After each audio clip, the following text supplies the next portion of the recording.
నమస్కారం, SRTV news కి స్వాగతం. హెడ్లైన్ చూద్దాం.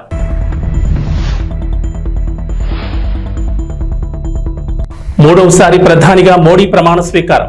పొరుగు దేశాలకే తొలి ప్రాధాన్యత విధానం కొనసాగిస్తామని వెల్లడి.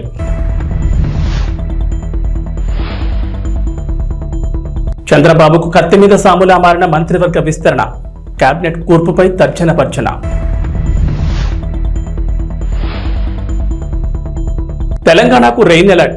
నేడు పలు జిల్లాల్లో భారీ వర్షాలు. రికార్డు స్థాయిలో ముచ్చటగా మూడవసారి దేశ ప్రధానమంత్రిగా నరేంద్ర మోడీ ఆదివారం రాత్రి ప్రమాణ స్వీకారం చేశారు. వేడుకగా జరిగిన కార్యక్రమంలో 30 మంది కేబినెట్ మంత్రులు, 5 స్వతంత్ర హోదా కలిగిన సహాయ మంత్రులు, 36 మంది సహాయ మంత్రులుగా ప్రమాణ స్వీకారం చేశారు. అట్టహాసంగా జరిగిన ఈ కార్యక్రమానికి దేశ విదేశాలకు చెందిన వేలాది మంది అతిథులు హాజరయ్యారు.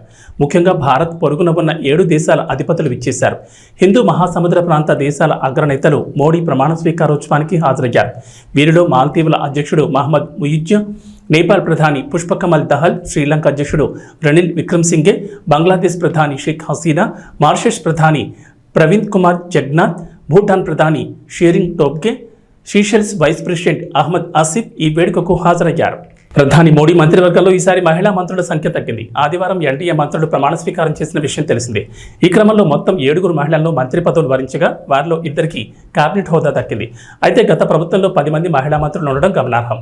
మంత్రివర్గంలో తిరుగు చోటు దక్కని వారిలో కేంద్ర మంత్రి స్మృతి ఇరానీ, భారతీ పవార్, సాధ్వి నిరంజన్ జ్యోతి, దర్శనా జార్దోష్, మీనాక్షి లేఖి, ప్రతిమా భౌమిక్ ఉన్నారు. మాజీ మంత్రి నిర్మలా సీతారామన్, బీజేపీ ఎంపీలు అన్నపూర్ణాదేవి, శోభా కరండల్జే, రక్షా ఖడ్సే, సావిత్రి ఠాకూర్, నీముపెన్ బంభానియా, అప్నాదళ్ ఎంపీ అనుప్రియ పటేల్కు మంత్రివర్గంలో చోటు దక్కింది. ఆంధ్రప్రదేశ్లో కొత్త ప్రభుత్వం ఏర్పాటు కానుంది. ఈ నెల 12న నారా చంద్రబాబు నాయుడు ముఖ్యమంత్రిగా ప్రమాణ స్వీకారం చేయబోతున్నారు. అయితే కేబినెట్ కూర్పు ఉత్కంఠగా మారింది. ఈసారి మంత్రి పదవి ఆశిస్తున్న నేతలు ఎక్కువ మంది ఉన్నారు. ముఖ్యంగా టీడీపీ నుంచి ఆశావాహులు ఎక్కువగా ఉన్నారు. పార్టీలో సీనియర్లు చాలా మంది ఈసారి రేసులో ఉన్నారు. అటు జనసేన, బీజేపీలకు కూడా మంత్రివర్గంలో స్థానం కల్పించాల్సి ఉంటుంది. 2 పార్టీలకు కలిసి కనీసం 5 పదవులైనా ఇవ్వాల్సి ఉంటుంది. ఈ క్రమంలో మంత్రివర్గ కూర్పు చంద్రబాబుకు కత్తి మీద సాములా మారింది. ఏపీలో మందుబాబులకు కొత్త ప్రభుత్వం శుభవార్త చెప్పింది. రాష్ట్రంలో నాన్ బ్రాండెడ్ లిక్కర్కు తెరపడింది. మళ్లీ బ్రాండెడ్ లిక్కర్ను అందుబాటులోకి తీసుకొచ్చారు. దేశంలో పాపులర్ బ్రాండ్గా ఉన్న కింగ్ ఫిషర్ బీర్ను కంటైనర్లలో తీసుకొచ్చి గోడౌన్లో నిల్వ చేశారు. త్వరలోనే రాష్ట్ర వ్యాప్తంగా బ్రాండెడ్ మద్యం విక్రయాలు ప్రారంభం కాబోతున్నాయి. ఈ మేరకు కింగ్ ఫిషర్ బీర్లతో వచ్చిన కంటైనర్ వీడియోను టీడీపీ నేత ఆనం వెంకటరమణారెడ్డి ట్వీట్ చేశారు. విజయవాడ దుర్గమ్మకు భారీగా ఆదాయం సమకూరింది. దుర్గమ్మ దర్శనానికి వచ్చిన భక్తులకు దర్శనం టికెట్లు, లడ్డు, పులిహార ప్రసాదాలు, ఆర్జిత సేవల టికెట్ల విక్రయాల ద్వారా ఒక్కరోజులోనే భారీగా ఆదాయం దక్కింది. ఆదివారం ఒక్కరోజు 51,03,032 ఆదాయం లభించినట్లు అధికారులు తెలిపారు. 500 రూపాయల దర్శనం టికెట్ ద్వారా 28,52,600 ఆదాయం సమకూరింది. అలాగే 300 రూపాయల టికెట్ ద్వారా 13,37,000 రాగా 100 రూపాయల టికెట్ ద్వారా 8,93,800 ఆదాయం వచ్చినట్లు తెలిపారు. అలాగే 3,02,757 విరాళాల ద్వారా సమకూరింది. కేశ ఖండనశాలలో 4,601 మంది తమ తలనీలాలు సమర్పించారు. 68,487 లడ్డూ ప్రసాదాలను, 33,345 పులిహార ప్రసాదం ప్యాకెట్లను విక్రయించినట్టు చెప్పారు. మరోవైపు దుర్గమ్మ దర్శనానికి ఆదివారం భక్తులు భారీగా తరలివచ్చారు. వీకెండ్ కావడంతో ఉదయం నుంచి భక్తులు క్యూ లైన్లో బారులు తీరగా అమ్మవారి దర్శనానికి సుమారు 2 గంటల సమయం పట్టింది. అలాగే ఘాట్ రోడ్లు, బైకులు, కార్లతో నిండిపోగా దూర ప్రాంతాల నుంచి వచ్చే భక్తుల వాహనాలు సీతమ్మవారి పాదాల సెంటర్, పున్నమి రెస్టారెంట్ సమీపంలో పార్క్ చేశారు. కొందరు అక్కడి నుంచి దుర్గగుడికి రావడానికి ఇబ్బందులు పడ్డారు. ఆదివారం రోజు సుమారు 50,000 మంది భక్తులు అమ్మవారిని దర్శించుకున్నారని అంచనా వేశారు అధికారులు. హైదరాబాద్ మెట్రో ట్రైన్ ప్రయాణికులకు బ్యాడ్ న్యూస్. త్వరలోనే మీ జేబులకు చిల్లు పడనుంది. మెట్రో ఛార్జీలను పెంచేందుకు రంగం సిద్ధమైనట్లు సమాచారం. మెట్రో నిర్వహణ ఖర్చులు పెరిగిన నేపథ్యంలో ఉన్నతాధికారుల సూచన మేరకు టికెట్ ధరలను పెంచేందుకు ఎల్ఎన్టీ సంస్థ రెడీ అవుతోంది. రోజువారీ నిర్వహణ ఖర్చులు, నష్టాల భారాన్ని తగ్గించుకునేందుకు టికెట్ ధరలు పెంచాలని డిసైడ్ అయింది. హైదరాబాద్ మెట్రో 3 లైన్ల ద్వారా ప్రస్తుతం రోజుకు 5 లక్షల మంది ప్రయాణికులను తమ గమ్యస్థానాలకు చేరుకుంటున్నారు. మహిళలకు ఫ్రీ బస్ జర్నీతో మెట్రోకు గతంతో పోలిస్తే కాస్త రద్దీ తగ్గింది. అదే సమయంలో నిర్వహణ వ్యయం పెరిగింది. ప్రతి నెల 45 కోట్ల చొప్పున ఏడాదికి 540 కోట్ల నష్టం వస్తున్నట్లు ఎల్ఎన్టీ అంచనా వేస్తోంది. ఈ క్రమంలో ధరలు పెంచి నిర్వహణ భారాన్ని తగ్గించుకునేందుకు మెట్రో ప్రయత్నిస్తోంది. ప్రస్తుతం 2 కిలోమీటర్ల దూరానికి టికెట్ ధర 10 రూపాయలుగా ఉంది. 2 నుంచి 4 కిలోమీటర్ల దూరానికి 15 రూపాయల టికెట్ ఛార్జ్ చేస్తున్నారు. 4 నుంచి 6 కిలోమీటర్ల దూరానికి 25, 6 నుంచి 8 కిలోమీటర్ల దూరానికి 30 రూపాయలు, 8 నుంచి 10 కిలోమీటర్ల దూరానికి 35, 10 నుంచి 14 కిలోమీటర్ల దూరానికి 40 రూపాయలు, 14 నుంచి 18 కిలోమీటర్ల దూరానికి 45, 18 నుంచి 22 కిలోమీటర్ల దూరానికి 50, 22 నుంచి 26 కిలోమీటర్ల దూరానికి 55 రూపాయలు, 26 కిలోమీటర్లకు పైగా దూరానికి 60 రూపాయల టికెట్ ధరగా వసూలు చేస్తున్నారు. అంటే ప్రస్తుతం ప్రారంభ టికెట్ ధర 10 ఉండగా గరిష్టంగా 60 రూపాయలు ఉంది. టికెట్ రేట్లు 5 నుంచి 10% పెంచి కనీస ధర 20కి, గరిష్ట ధర 80కి పెంచే అవకాశం ఉన్నట్లు తెలుస్తోంది. నందమూరి బాలకృష్ణ, బోయపాటి శ్రీను కాంబోలో ఇప్పటివరకు వచ్చిన 3 చిత్రాలు బంపర్ హిట్ అయ్యాయి. అందుకే ఈ కాంబినేషన్ అంటే బాలయ్య అభిమానులతో పాటు సినీ ప్రియులందరికీ ఎంతో ఇష్టం.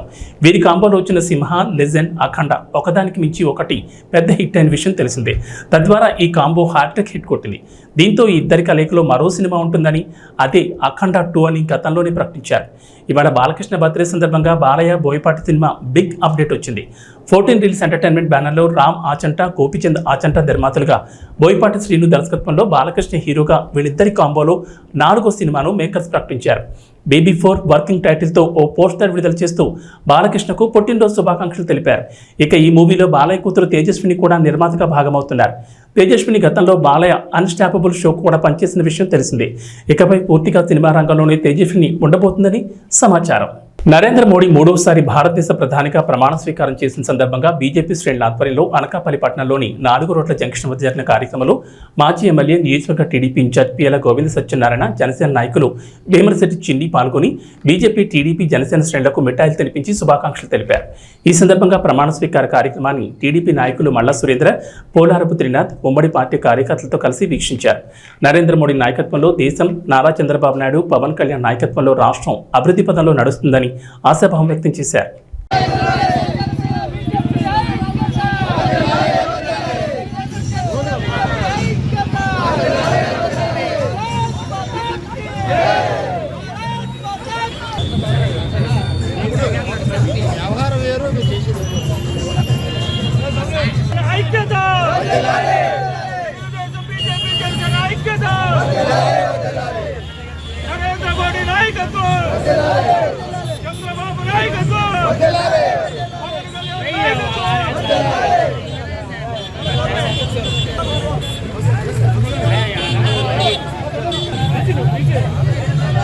కర్నూలు జిల్లా ఆలూరు తాలూకా హోలగుంద మండల కేంద్రంలో నిన్న రాత్రి భారతదేశ ప్రధానిగా నరేంద్ర దామోదర్ మోడీజీ 3వసారి ప్రమాణ స్వీకారం బాధ్యతలు చేపట్టిన సందర్భంగా హోలగుంద మండల కేంద్రంలో బీజేపీ కార్యకర్తలు, టీడీపీ కార్యకర్తలు, జనసేన కార్యకర్తలు పెద్ద ఎత్తున పాల్గొని బాణాసంచా కాల్చి కార్యక్రమాన్ని ఘనంగా నిర్వహించారు.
बड़ले घोषणा कुगे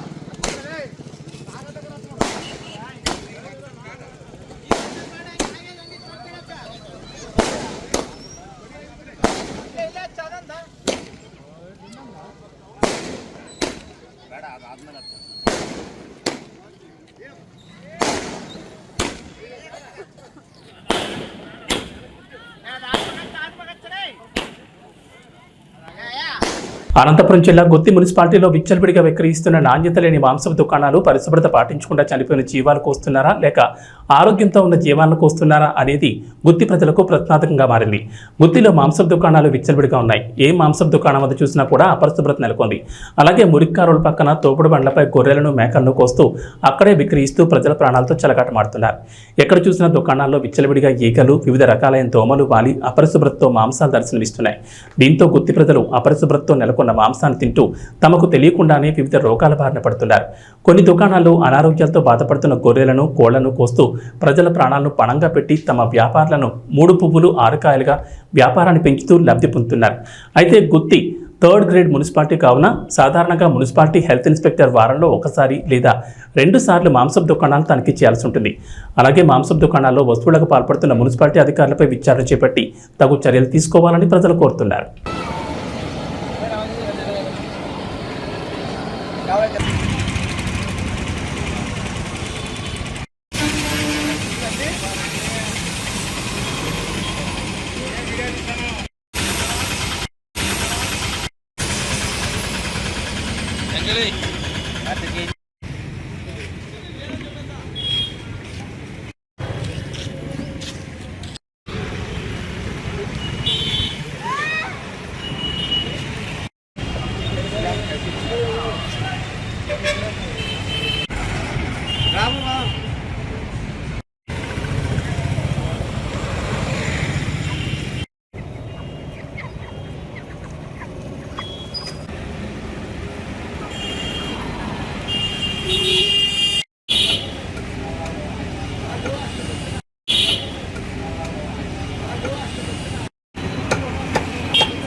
నా పేరు సునీత, నేను గుత్తి నివాసిని. ముఖ్యంగా ఈరోజు మాట్లాడడానికి ముఖ్య ఉద్దేశం అంటే అపరిశుభ్రంగా ఉన్న మటన్, చికెన్ షాపుల గురించి నేను మాట్లాడదలుచుకున్నాను. ఎందుకంటే నిత్యం ప్రజలు అపరిశుభ్రంగా ఉన్న చికెన్ని, మటన్ తినుకుంటూ ఎన్నో అనారోగ్యాలకు పాలవుతున్నారు. ఏ చికెన్ షాప్ చూసినా, ఏ మటన్ షాప్ చూసినా అపరిశుభ్రంగా నీట్నెస్గా ఉండాలని చెప్పి చెప్తున్నా కానీ అపరిశుభ్రంగా ఎట్లా అంటే కింద పడిన వస్తువు కానీ మళ్ళీ పైకి వేసి అట్లా తూకాలు వేసి ఆ విధంగా వేస్తున్నాడు. ఎక్కడ చూసినా దోమలు, ఈగలు ఉన్నా కానీ సరే అట్లే దాన్ని వెయిట్ చేసి ఇస్తున్నారు. కానీ ప్రజలకు ఏం తెలుసు, పాపము ఆ చచ్చిపోయిన, బతికినాయో, చనిపోయిన జీవాలు కానీ కోసి అమ్మడము. ఇంకా మటన్ అయితే ఇంకా దారుణం. ఆ మటన్ని కోసి ఈరోజు అమ్ముడు పోకుంటే మళ్ళీ 3 రోజులు పెట్టైనా కానీ అమ్మాయి పరిస్థితి. కానీ ప్రజలు మాత్రము ఈ రేటు భయంకరమైన రేటు, 700 రూపాయల నుంచి 1000 రూపాయల వరకు ఉన్న ఈ మటన్ రేటుని ఈ తిని 1000 రూపాయలు పెట్టి అనారోగ్యానికి ఈ ప్రజలే గురి అవుతున్నారు. కాబట్టి మేము ఈ ఇట్లా తినడమే కాకుండా ఈ రెస్టారెంట్లో అనేక రెస్టారెంట్లు కానీ వీళ్ళే సప్లై చేయడము ఎన్ని రోజుల నుంచి ఉంటుందేమో, కానీ అక్కడ కానీ 200 రూపాయల నుంచి 300 వరకు ఒక బిర్యానీ అమ్ముతున్నారు. ఆ బిర్యానీ తినడం వల్ల ఎన్నో అనారోగ్యాలు గురి అవుతున్నారు. కాబట్టి ఇది ఎన్నోసార్లు మున్సిపాలిటీకి తెలియజేసినా కానీ దీన్ని పట్టించుకోవడం లేదు. చూస్తున్నట్టుగా వాళ్ళకి ఏమన్నా వసూలు అందుతున్నాయో మాకైతే తెలియదు. కానీ ఇంత పబ్లిక్లో చూస్తున్నా ఒకసారి ఎన్నోసార్లు ప్రజలు చెప్పినా కానీ మీరు అనుకోకుండా వెళ్ళి కానీ పరీక్షించవచ్చు. చెప్పింది ప్రజలు చెప్తే నిజమా అబద్ధంగా పరీక్షించుకోకుండా ఈరోజు విచ్చలవిడిగా అమ్మకాలు జరుగుతున్నాయి. ప్రతి మటన్ షాపులో దోపిడీ. ప్రజలు ఎట్లా దోపిడీ చేస్తున్నారంటే ప్రతి ఒక్క తినేవాడిని దోపిడీ చేస్తున్నారు. ఈరోజు నీళ్ళు కొట్టి కిలో మాంసము 1000 రూపాయలు కొంటే అక్కడ వచ్చేది 1/2 కిలోనే ఆ బోన్స్ అవని చెప్పేసి మనకు వచ్చి ఇంటికెళ్ళి చూసి 1/2 కిలోని ఉంటుంది. ఇలా విచ్చలవిడితనము, దోపిడీ. అదేవిధంగా ఈ చెత్తనంతా, ఇదంతా మాంసము, ఇవన్నీ వేస్టేజ్ అంతా ఎక్కడ చల్లుతున్నారు? అక్కడ గుంటక రోడ్లో అక్కడ వెళ్తే అటు సైడ్ ఎవరు వెళ్ళినా విపరీతమైన వాసన. అక్కడ కానీ చుట్టుపక్కల ప్రజలు ఉన్నా కానీ ఆ ప్రజలకి ఎంత వాసన అంటే ఒకరోజు అటు మేము అట్ట పోతేనే తట్టుకోలేని పరిస్థితి. కానీ అక్కడ నివాసం ఉన్న ప్రజలు ఎట్లుంటున్నారో మాకు తెలియదు. కానీ దీనిపైన ఖచ్చితంగా మున్సిపాలిటీ స్పందించాలా. స్పందించుకుంటే మేము ఖచ్చితంగా జిల్లా అధికారులకు తెలియజేస్తాము, ఎస్పీ గారికి కానీ తెలియజేస్తాము. ఇక్కడ అరాచకాలని వెంటనే చూసి ఇక్కడ ఖండించాలా. ఇప్పటి నుంచైనా ఇక్కడ మేల్కొని, లేదంటే అలాంటి చేయకుంటే మాత్రం వాళ్ళకంతా రద్దు చేసి ఆ షాప్ని సీజ్ చేసి మంచి నాణ్యత కలిగిన చికెన్ కానీ మటన్ ఇచ్చి ఈ ప్రజల ఆరోగ్యాన్ని కాపాడుకోవాల్సిన బాధ్యత మనపైన ఉంది. కాబట్టి ప్రభుత్వము ఈ మున్సిపాలిటీ వాళ్ళు ఖచ్చితంగా చర్య తీసుకుంటారని నేను ఆశిస్తున్నాను. నా పేరు లాలెప్ప. ఇక్కడ చికెన్ అమ్మేవాళ్ళు, మటన్ అమ్మేవాళ్ళు నీళ్లు కొట్టి కేజీల ప్రకారంగా కిలోని 1/2 కిలోగా వస్తుంది. 2 కిలోలు తీసుకుంటే 1 కిలో పావు వస్తుంది. నీళ్లు కొట్టి అమ్మే దాని నుంచి ప్రజలు చాలా ఇబ్బందులు పడుతుంటారు. వాళ్ళు చచ్చిందా బతికిందా ఈ కోడి ఎట్లుంది అనేది చూడుకోకుండా ఈ మున్సిపల్ వాళ్ళు కూడా పట్టించుకోకుండా వాళ్ళ ఆధీనంలో నుంచి వాళ్ళ పర్మిషన్తో నుంచి దాని బతికిన దానిని తీసుకొని పోయి వాళ్ళ ఎదురుగా జవా చేసి నాణ్యమైన మాంసాన్ని అమ్మితే బాగుంటుందని మా కోరిక. అందులో చికెను కోళ్ళు కోసినప్పుడు దాన్ని ఈకలు తీసుకొని పోయి ఎక్కడో దూరంగా పారేయకోకుండా ఊరి లోపలే పారేసుకుంటూ జనాలంతా అనారోగ్యానికి గురవుతుంటారు. అక్కడ ఉండే వాళ్ళంతా నివాసం ఉండే వాళ్ళంతా చాలా అనారోగ్యాలకు గురవుతుంటారు. కాబట్టి దీని మీద యాక్షన్ తీసుకొని చర్య తీసుకోవాలని కోరుకుంటూ, మటన్ కోసే వాళ్ళ దగ్గర, చికెన్ కోసే వాళ్ళ దగ్గర దోమలు, ఈగలు నానా ఆడ చాలా గలీజ్ ఉన్నా కూడా వాళ్ళు మటన్ కోస్తూ ఆ దోమలు, ఈగలు వాళ్తుంటాయి. దాని మీద కూడా ఎవరు యాక్షన్ తీసుకోకుండా అమాయకులు ప్రజలు ఏం చేస్తారు పాపం, ఏదో కావాలని వాళ్ళు ఉన్నట్లుండి సడన్గా వచ్చి కొట్టించుకోవడము, తీసుకొని పోవడము, అది చచ్చిందా బతికిందా అనుకోకుండా ఆ మటన్ కోసేసాట సైడ్ కాలువలు ఉన్నాయి, దానిలలో డ్రైనేజీ అంతా మొత్తం వస్తుంది. ఆ దోమలన్నీ పడి దాని మీద ప్రజలు అనారోగ్యానికి గురవుతుంటారు. కాబట్టి మున్సిపల్ ఆఫీసులు కానీ ఇంకా పైన అధికారులు యాక్షన్ తీసుకొని, లేదంటే మేము కూడా ఎస్పీ జిల్లా ఎస్పీ గారికి కూడా మేము కంప్లైంట్ చేయాల్సి వస్తుంది దీని మీద. కాబట్టి తగిన చర్య తీసుకొని దీని మీద చేయవలసిందిగా కోరుతున్నాం. బీజేపీ కేంద్రంలో మూడోసారి అధికారంలోకి రావడంతో కర్నూలులో ఆ పార్టీ నాయకులు సంబరాలు చేసుకున్నారు. నరేంద్ర మోడీ మూడోసారి ప్రధానమంత్రిగా ప్రమాణ స్వీకారం చేయడంతో కర్నూలు జిల్లా బీజేపీ కార్యాలయం ముందు బీజేపీఎం ఆధ్వర్యంలో బాణాసంచా కాల్చి మిఠాయిలు పంచి సంబరాలు చేసుకున్నారు. నరేంద్ర మోడీ ఆధ్వర్యంలో దేశం ఎంతో అభివృద్ధి చెందిందని, వచ్చే 5 సంవత్సరాల్లో భారతదేశం మరింత అభివృద్ధి చెందుతుందని బీజేపీ నేతలు తెలిపారు. అందరికీ నమస్కారం. ఈరోజు నరేంద్ర మోడీ గారు మూడోసారి ప్రధానమంత్రిగా ప్రమాణ స్వీకారం చేస్తున్న శుభ సందర్భంలో కర్నూలు జిల్లా బీజేవైఎం తరఫున, బీజేపీ పార్టీ తరఫున నుంచి విజయోత్సవం జరుపుకుంటున్నాము. అందరికీ మంచి చేస్తున్నారు, అంతే ఇంకా ముందు కాలంలో కూడా మంచి చేస్తాడు మోడీ గారు. అందుకోసమే మూడోసారి ప్రమాణ స్వీకారం కూడా చేస్తున్నారు ఈరోజు. అందుకోసమే అందరం విజయోత్సవంగా చేసుకుంటున్నాం. ఈరోజు జంపాల కేశవరాం చౌదరి, బీజేవైఎం జిల్లా అధ్యక్షుడు. ఈరోజు చాలా గొప్ప పరిణామం. దేశవ్యాప్తంగా కూడా భారతీయ జనతా పార్టీ కార్యకర్తలు, నాయకులు, అభిమానులందరూ కూడా పెద్ద ఎత్తున కూడా విజయోత్సవ యొక్క సంబరాలు చేసుకుంటున్న సందర్భంగా మన ప్రియతమ ప్రధాని నరేంద్ర మోడీ గారు మూడోసారి ప్రధానమంత్రిగా చేపట్టిన సందర్భంగా దేశవ్యాప్తంగా కూడా అనేక రకాల కార్యక్రమాలు ఈరోజు నడుస్తూ ఉన్నాయి. నరేంద్ర మోడీ గారు విజయం సాధించడం కనుక అనేక మంది కార్యకర్తల యొక్క కృషి ఉన్నది. భారతీయ జనతా పార్టీ పట్ల ప్రజలకు కూడా నమ్మకం ఇది. రాబోయే రోజుల్లో కూడా నరేంద్ర మోడీ గారి నాయకత్వాన్ని ఈ దేశ ప్రజలే కాదు, ప్రపంచ వ్యాప్తంగా కూడా అనేక దేశాలు కూడా సంవర్ధించేటువంటి పరిస్థితి ఈరోజు ఏర్పడిందంటే ఇది ఒక నరేంద్ర మోడీ గారి యొక్క దృఢమైన నాయకత్వం కావచ్చు, నరేంద్ర మోడీ గారి యొక్క సంక్షేమ కార్యక్రమాలు కావచ్చు, తాడిత పీడిత బడుగు బలహీన వర్గాలు ఎవరైతే ఉన్నారో వాళ్ళందరికీ కూడా ఈ యొక్క సంక్షేమ కార్యక్రమాలు అందించిన ఘనత నరేంద్ర మోడీ గారికి అని చెప్పేసి ఈ సందర్భంగా తెలియజేస్తున్నాం.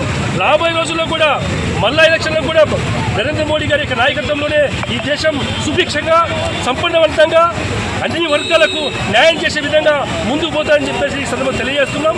ఖచ్చితంగా ఇది కర్నూలు ప్రజల యొక్క, భారతీయ జనతా పార్టీ కర్నూలు ప్రజలందరికీ కూడా శుభాకాంక్షలు చెప్తూ ఈ యొక్క విజయోత్సవ కార్యక్రమాన్ని విజయవంతం చేసేందుకు అందరికీ కూడా శుభాకాంక్షలు తెలియజేస్తాం.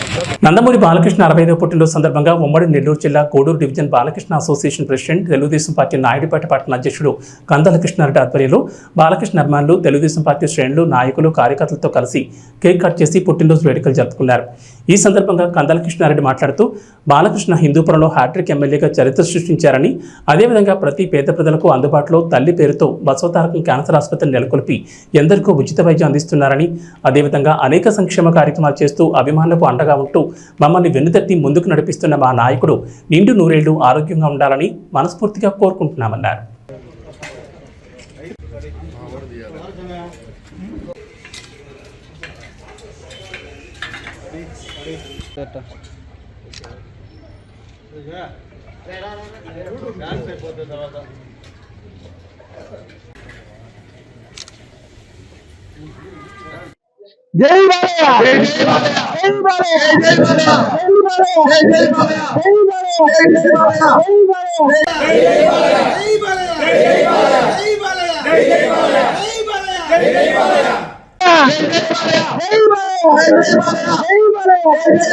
నమస్కారం. ఈరోజు 64 సంవత్సరాలు పూర్తి చేసుకుని మా ముద్దుల మామయ్య, మా ముద్దుల బాలయ్య 65వ సంవత్సరంలో అడుగు పెడుతున్న సందర్భంగా ఈరోజు నాయుడుపేట పట్టణంలో ఆధ్వర్యంలో ఈరోజు కేక్ కట్ చేయడం జరిగింది. మా హీరో హ్యాట్రిక్ సాధించిన సందర్భంగా ఏ హీరోకి లేని ఘనత మా హీరోకి 3 సార్లు హ్యాట్రిక్, 3 సార్లు వరుసగా గెలిచాం. దీనికి సందర్భంగా శుభాకాంక్షలు తెలియజేసుకుంటూ మా బాలయ్య నిండు నూరేళ్ళు బసవతారకం క్యాన్సర్ హాస్పిటల్కి అయితేవి, హిందూపురంకి అయితేవి, బాలకృష్ణ అభిమానులకి అయితేవి అందరికీ సేవలు అందించి మమ్మల్ని అందరినీ ఒక దారిలో తీసుకొచ్చి మమ్మల్ని నడిపిస్తారని మాకు ఆయన ఆశాకిరణంగా కనిపిస్తున్నారు. మమ్మల్ని ముందు నడిపిస్తున్న మా బాలయ్యకి మరొకసారి ప్రత్యేకంగా ధన్యవాదాలు, శుభాకాంక్షలు తెలియజేసుకున్నాను. థ్యాంక్ యూ మధిర క్యాంపు కార్యాలయంలో డిప్యూటీ సీఎం భట్టి విక్రమార్కను ఎన్టీఆర్ జిల్లా జగ్గైపేట టీడీపీ ఎమ్మెల్యే శ్రీరామ్ తాతయ్య రైతులతో కలిశారు. ఎన్టీఆర్ జిల్లా వర్చవాయి మండలం పోలంపల్లి ప్రాజెక్టుకు తెలంగాణ వైపు పడ్డ గండిని పూడ్పించాలని విజ్ఞప్తి చేశారు.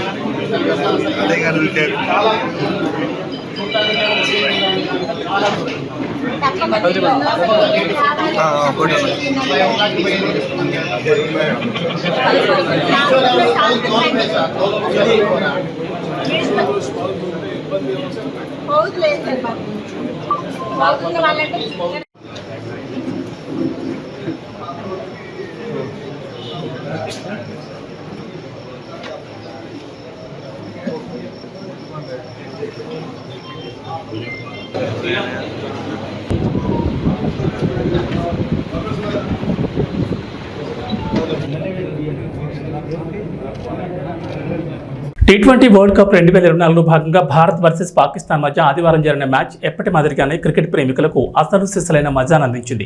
చివరి బంతి వరకు ఉత్కంఠభరితంగా సాగిన ఈ మ్యాచ్లో భారత్ 6 పరుగుల తేడాతో ఘన విజయం సాధించింది. దీంతో భారత ఆటగాళ్లు, ఫ్యాన్స్, మద్దతుదారుల ఆనందానికి అవతలు లేకుండా పోయాయి.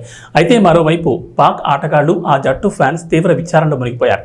పాక్ డ్రెస్సింగ్లో అందరూ భారమైన హృదయాలతో కనిపించారు. 120 పరుగుల లక్ష్యాన్ని ఛేదించలేక చతికిల పడడంతో పాకిస్తాన్ అభిమానులు నిరాశకు గురయ్యారు. ఇక వాతావరణ విషయానికి వస్తే నైరుతి రుతుపవనాలు తెలంగాణలో క్రమంగా విస్తరిస్తున్నాయి. రానున్న 2 రోజుల్లో తెలంగాణ అంతటా రుతుపవనాలు విస్తరించే ఛాన్స్ ఉందని హైదరాబాద్ వాతావరణ శాఖ అధికారులు చెప్పారు. దీనికి తోడు తెలంగాణపై ఉపరితల ఆవర్తనం కూడా కొనసాగుతోందని, దీని ప్రభావంతో తెలంగాణలో 2 రోజుల పాటు ఓ మోస్తరు నుంచి భారీ వర్షాలు కురుస్తాయని చెప్పారు. నేడు రంగారెడ్డి, వికారాబాద్, సంగారెడ్డి, మెదక్, మహబూబ్ నగర్, నాగర్ కర్నూల్, ఖమ్మం, నల్గొండ, సూర్యాపేట, వనపర్తి, నారాయణపేట, జోగులాంబ గద్వాల్, హైదరాబాద్ జిల్లాలో వర్షం కురుస్తుందన్నారు. భారీ ఈదురుగాలులు వీచే ప్రమాదం ఉందని, గంటకు 30 నుంచి 40 కిలోమీటర్ల వేగంతో గాలులు వీస్తాయన్నారు. ఉరుములు, మెరుపులతో పాటు పిడుగులు పడే ఛాన్స్ ఉందని జాగ్రత్తగా ఉండాలని ప్రజలను హెచ్చరించారు. రుతుపవనాలు వేగంగా వ్యాపించడం, ఉపరితల ఆవర్తనం కారణంగా పలు జిల్లాలకు ఎల్లో అలర్ట్ జారీ చేసింది వాతావరణ శాఖ. ఇక ఉత్తర తెలంగాణలో కొన్ని చోట్ల ఇంకా గరిష్ట ఉష్ణోగ్రతలు నమోదవుతున్నాయి. రుతుపవనాల కారణంగా అంతటా విస్తరించిన తర్వాత ఉత్తర తెలంగాణలో సైతం వర్షాలు కురిసే అవకాశం ఉందని వాతావరణ శాఖ అంచనా వేసింది. అటు ఏపీలోనూ కొన్ని చోట్ల వర్షాలు కురుస్తున్నాయి. రుతుపవనాల ప్రభావంతో రాయలసీమలో వర్షాలు పడుతున్నాయి. ఏవీ బులెటిన్ విశేషాలు. నమస్కారం.